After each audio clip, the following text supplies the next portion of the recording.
Hi Chris, I'm just going to run the video through for you. You can watch it. Note any points, anything that you think looks very different to how it feels.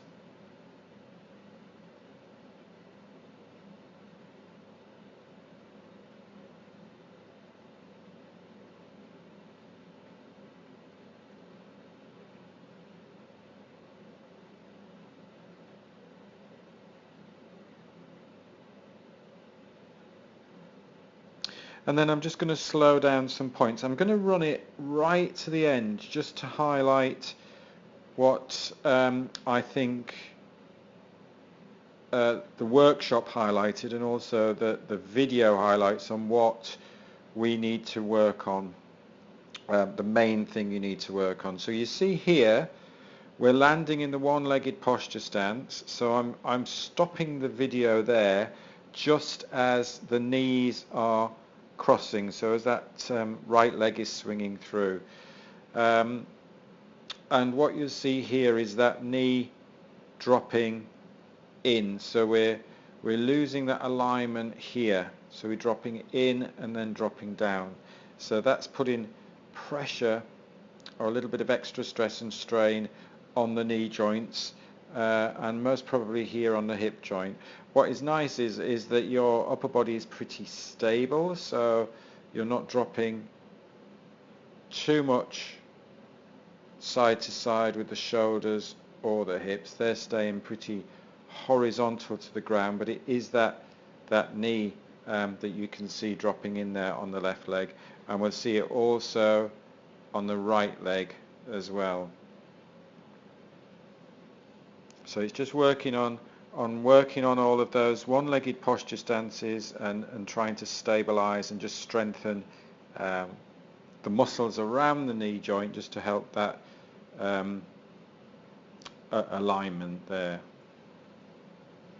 The other thing we'll notice as we turn around and run away from the camera is the arms are swinging rearwards, but there's quite a lot of tension in the shoulders again, as I think we said. So we just want to think about lengthening the spine, lengthening the neck upwards, and just letting the arms relax and swing from the shoulder girdle. Again, a lot of that can be being confident that you are stable here in this center point. So remember the hips and pelvis working from the center, really thinking of that area as where you're really stabilizing the movement, so the arms can then just swing back and forth to counterbalance the forward movement.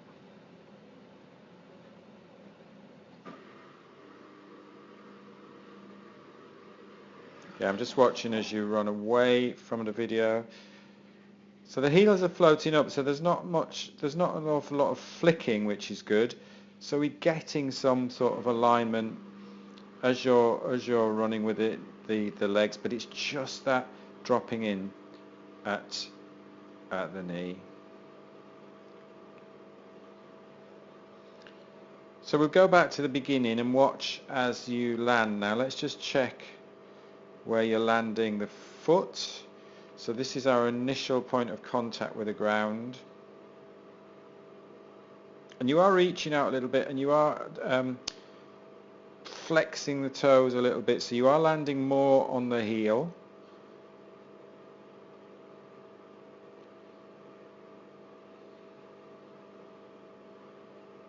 The knee stays soft though, which is good, and there you're putting the load through the body.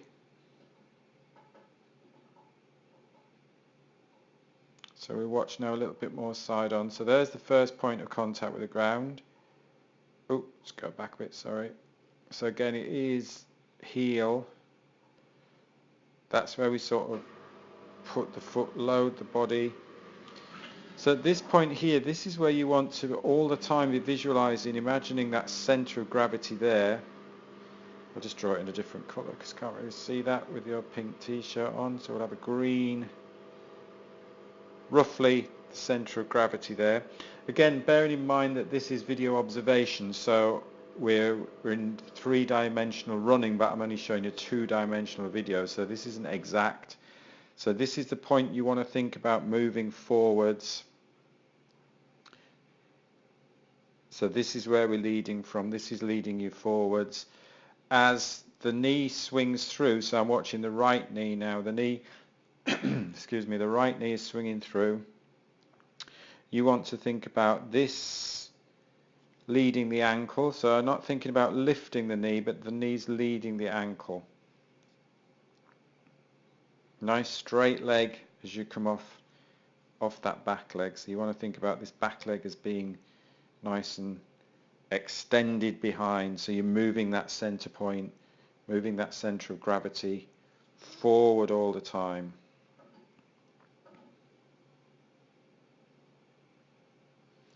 So now I'm going to pause you in the one-legged posture stance.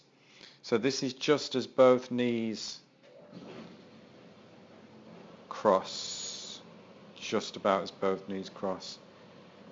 So this is where you want to think about, sorry, just trying to find, this is again where you want to visualize your center of gravity at this point should be ahead of that contact with the ground. So this is the idea of that controlled forward fall.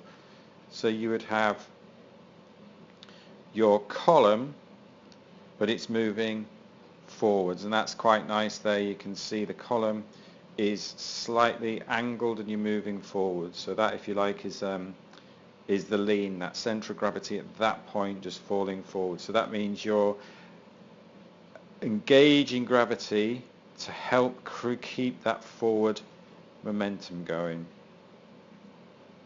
which is good. Here again you can see on the arms a little bit of tension there, so again it's just relaxing the arms and lengthening the back of the neck.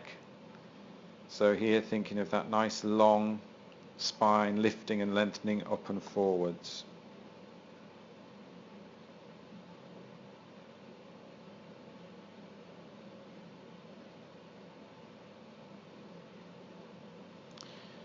So I think in general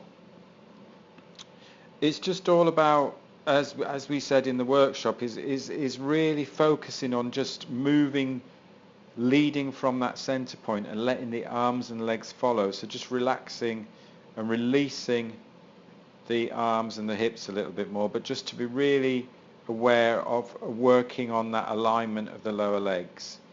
Just getting everything as aligned as possible. Realize where you're at now and know how you can then move that forward, how you can progress. Any questions? Obviously, please get back to me. I'm sorry it's taken me so long to do this. It's just been a very, very busy few weeks, months since we did the workshop. But please do get back to me with any questions. Thank you.